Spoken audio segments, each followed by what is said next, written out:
Since the number of helicopters in Flight Simulator 2024 keeps increasing and the popularity of WinCtrl or WinWing Sim Ursa Minor joystick is also increasing, I thought wouldn't it be nice to create a separate video on how to configure the joystick to control this nice helicopter. Ready for it? Let's get started.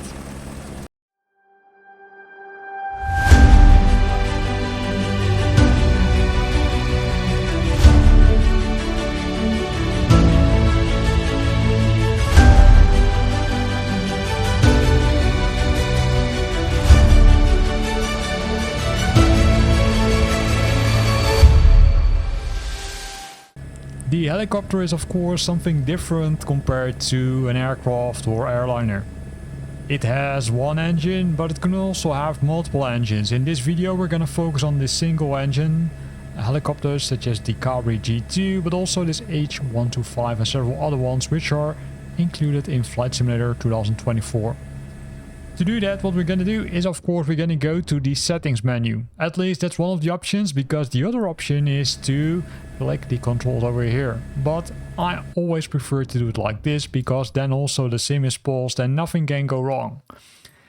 Then we go to controls and there we find the joystick, right? The WinCtrl Ursa Minor 32 joystick, in this case the left one. If we select it, we can see a lot of controls and a lot of profiles. First of all, we see the general controls, which is more used for general things like the camera option, etc. And then we've got the helicopter controls, which is specifically for helicopters. And then we've got the specific H125 controls. This one is handy because, as you know, the H125 comes into multiple variants, right? It comes as a rescue helicopter, as a transport helicopter, as a passenger one. And each of them has, let's say, some specific things which you, I would say, could set up. Could set up because it's not required. So first let's set up the, let's say, generic controls, right? Because that's what you need to control the aircraft. To do that, we're gonna say create a new profile, and we do that using the setting and then say create. And then I will call it helicopter. And in this case, GC for general controls. And then hit OK. And I do the same thing for the helicopter controls. So I say create helicopter. And then say HC from helicopter controls. But I will also say, let's say one engine. Because there are also helicopters which have multiple engines or multiple rotors, right? If you don't like the name, you can always change it by clicking the star and then, or clicking the gear I should say, and then click rename, and that will rename the profile. For example, if I say, well, I don't like the engine, but I would call it rotor, I can also change it, and now it has the new profile. Keep in mind that per helicopter you first need to select these controls once configured, because by default it won't have anything assigned, or it has a default assigned which likely doesn't work. Now the joystick profiles have been created, we're gonna see which controls are essential, and we do that by clicking the essential ones, and this comes up with a very long list. It contains the helicopter's digital, which are simply buttons on or off. It contains the axis, which means it's more flexible. And it contains the analog ones. Those are also a little bit more flexible, but they're not really levelers, for example, but really I would say turning wheels or something. Now let's start with the first one, which is the rudder axis. To do that, we're gonna twist the joystick, and that will mean that it's using joystick L-axis Z. And that's the one we're gonna use.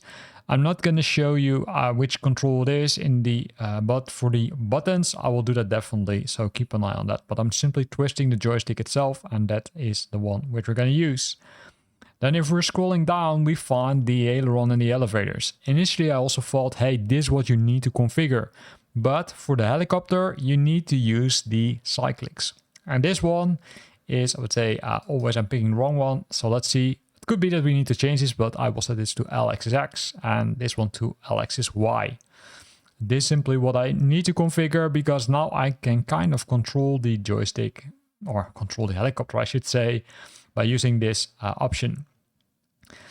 Then after that, we're gonna, I would say, move down, right? We've got the collective, which we can use. We can use other options. As you can see, we can see that the brake axis, the brakes left and right individually, and a lot of other cool things. But let's first look if this works. So we're gonna go back and we're gonna go inside the helicopter. And now look at this. Let's see if we can move it. Well, it looks like we picked the correct ones, so I'm lucky. And I also can move the rudder, as you can see, that moves also. So we're good until now. But we need to do more, of course, because there are more options to configure.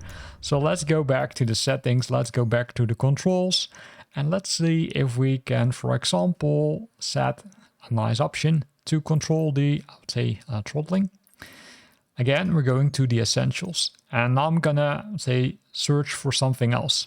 You can do that either by pressing these nice options over here, or you can search by input if you already configured something. In this case, I didn't configure anything, so simply click cancel, right, by clicking the cross. And then I'm gonna move down and hopefully I will find the correct one, which allows me to increase and decrease the throttling. I do think it's called this one, collective axis, so let me move it up and down. And then you can see it's now set to joystick slider X. To validate this, we're gonna go back in the helicopter to make sure that it works as expected, but be careful with this, because if you are pushing it too hard, right, you will know what's gonna happen. And you can see this one works because you can see the helicopter is almost taking off, which is good. So let's hit escape again. So now we configured the basic settings, but of course there's more, because there are a lot of buttons on the joystick. So based on, I would say, some research and based on some investigation I did for other videos, I figured, hey, maybe it's nice to, for example, I would say, use the top hatch, right? The top hatch is for the camera view. As you could already see in the Essentials one, there were already multiple options for the camera. For example, you can set it to cockpit quick view up, rear, right and left, or you can use the other ones, the lockdown left, lock down right, or you can set it to look left, look right, etc. What I did is I did the quick views because I do think it makes more sense, because if you release it, then it will go back to the original position. So I'm gonna push it up, I'm gonna push it back, I'm gonna push it to the right, and then push it to the left. This is what I did. So this is for the cockpit, right? So this is for the cockpit. So if we're in the cockpit, we can use these controls. Now, if I scroll further down, you can also see that there are some other options like the external view, because maybe you also want to use these views when you're external. So here we've got left, right, up, and also the quick views. So we're going to assign again the quick views, and then we're going to push left, rear, right, and then of course the top. And if you're lucky, you can also scroll down and you can also configure them for the, for example, drone view. But that's really up to you. I didn't do it because I don't think it makes sense to do it. Besides that, there's that nice red button on the joystick. And the red button, the red thumb button, they said, okay, hey, you need to set something with the trim, right? And the trim, I looked it up and it's not an essential one. But if you move this to all and search for trim again, you will see that there's, I would say, set helicopter force trim release button. This is what they recommended to set. So let's do it with this one. So we're going to do it. And then we're going to press the red button, which is button number 22. Then besides that, we also want to reset the trim. So if we reset the trim, we can also do that. And to reset the trim, if you search for trim reset, you will likely find multiple items. So let me do that. Trim reset, and then hit enter. And there you will find the rotor trim reset. So only one option. So I'm going to click it, and then I'm going to pull the trigger button, which is button number 21. Still makes sense, right? Now we configured everything on the joystick, but we still have a lot of buttons. So I'm not going to use all the buttons, I'm warning you already, but I'm going to configure some of the buttons. So let's do that. So what I'm going to do is first I want to do something with the engine, right? I want to start the engine automatically, maybe stop it automatically. And if you search for engine, you will find a lot of options. But if you watched carefully, I would say at the start of this video, you could also have seen that if you press the essential ones, there's the auto start engine. I'm going to assign that to button number 1, which is the one. If you look at the top left of the video, you can see which button I pressed. Then I also want to make sure that I can also stop the engine.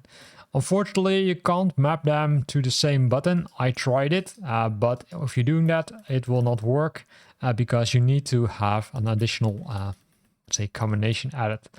So what I did in this case, I assigned it to button number 2. Might not make completely sense, but hey, this is how I think it works perfect. Then we've got button number 3, and button number 3, if you search for anti-ice, if you type it correctly, you will find it. If you don't type it correctly, you won't find it. Anti-ice, and this is where you need to pay attention to, because here you can see this set, the anti-ice, but you can also toggle the anti-ice. I would recommend to use a toggle because toggle means either on or off, and I'm gonna press button number 3. In addition to that, I also gonna assign the same button to the pitot heat. So the pitot heat also toggle using the same button.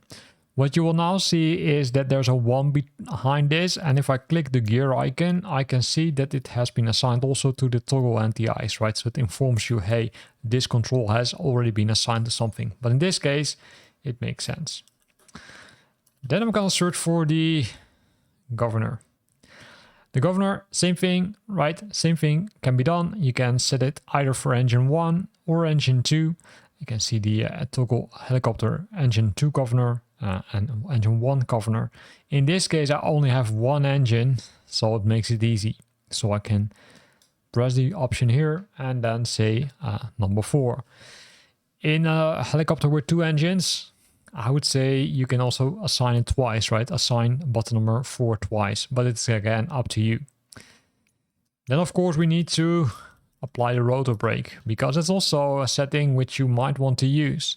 And you can do that by searching for rotor B, and then you will find the toggle rotor brake, and I'm gonna use this nice round button, which is button number 5. Now on the left side of the joystick, you've got 2 additional buttons. I didn't assign them, but of course you can assign them to something if you are missing something. Because I'm now going to move to the right side of the helicopter, or the right side of the joystick, I should say. So first of all, you can search for sling. The sling, you can toggle it, and then you can press button number 9. In this case, it will pop up because it says, hey, you need to specify a new name. Reason why? This, I would say, specific item is specifically there for the H125.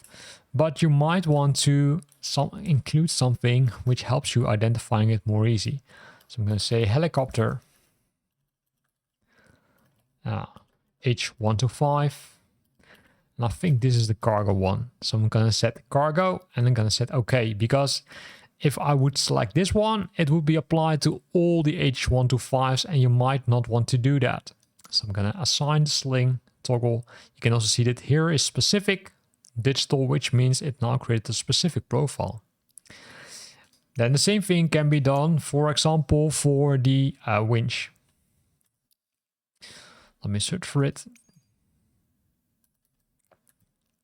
I need to type it correctly. Winch. You can also use this one to say yoke winch push button set. I'm not sure what this was, and I also didn't assign it.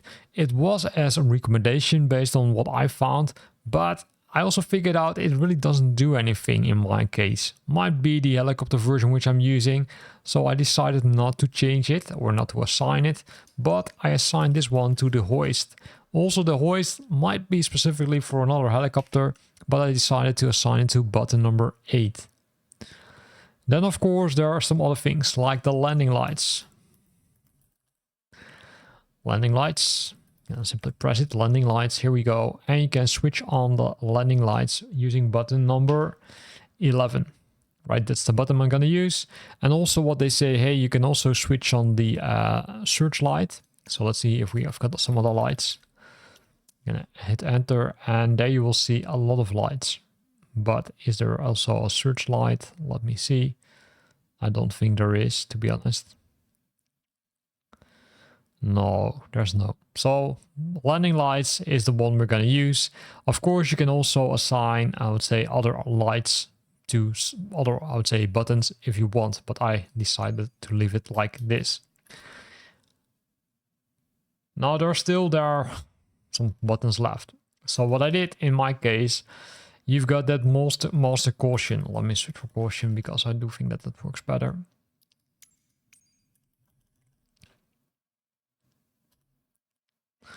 And here you can see acknowledge caution, and I'm gonna press button number 10. This is what I did, but of course you're free to change it. Then we still have to set the parking brakes. I'm not sure if the parking brake really makes sense. Maybe in this case for this aircraft it doesn't make any sense, but maybe for the other ones it does. And I'm gonna press that round button again. Button number 12, right, it is on the right side.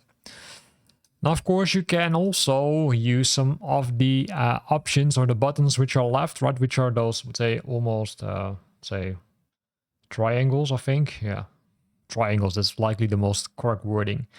Because if I look at sling, you can see that I can also increase and decrease the sling. So what you can do is you can press button number 13 and button number 14. So you can increase and decrease the sling. You can also, let's say, turn it around, depends on what you prefer. And the same thing is there for the hoist. So let me do that also. Let's say hoist, and then you can, let's say, do that also. Button number 13. And 14, and you can see they now have been assigned twice. This, of course, is, I would say, how I like to use it. But you now have a default or basic setup. If I now go to assigned, I can see everything which is assigned and can see that the list is pretty nice. But how to configure it easy? Well, what I did for you is I've exported these configs. I'm also going to show you how to do that. If you press this nice gear, you press export, and then you can give it a name. So in this case, helicopter GC, by default it will save it in the, I would say, complex directory, but you can also move it to a different folder if you want. Right, always I would recommend to do this because this is also a backup of your, say, files. So I'm going to do that, and I'm also going to move this one, export, and then say save. Now, what I did is I put these files on my website. So if you go to my website, you can find a link in the description of this video. You can simply use the gear and then say import, because this allows you to import the files which I created. So in this case, you can say hey helicopter, and then I can click it and it will simply import it into Flight Simulator, and then you're done. Nothing more you need to do. And it saves you a lot of time. So here in this video where we configured the Ursa Minor from WinWing Sim or WinCtrl, depending on what you prefer to name them. I hope you liked it. If you liked it, then consider to use the like button, and I hope to see you back next time.